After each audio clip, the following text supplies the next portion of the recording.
Hi friends, welcome to one more money vlog.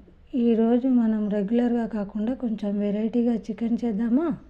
ముందుగా 1/2 kg చికెన్లో అల్లం వెల్లుల్లి పేస్ట్, పసుపు, ఉప్పు, కొద్దిగా నిమ్మరసం వేసి బాగా మ్యారినేట్ చేసి పెట్టుకోవాలి. ఆ తర్వాత గిన్నెలో ఆయిల్ వేసి ఆయిల్ ఎక్కాక ఒక బిర్యానీ ఆకు, కట్ చేసుకున్న ఆనియన్ వేసి బాగా వేయించుకోవాలి.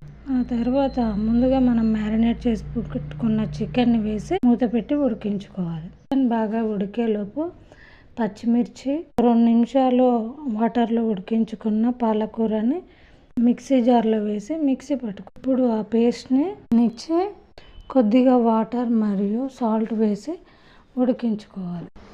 చికెన్ బాగా ఉడికాక కొద్దిగా మసాలా మరియు ధనియా పొడి వేసి కొత్తిమీర జల్లించుకుంటే వేడి పాలకూర చికెన్ రెడీ. నా వీడియోస్ కనుక మీకు నచ్చినట్టయితే please like, share and subscribe.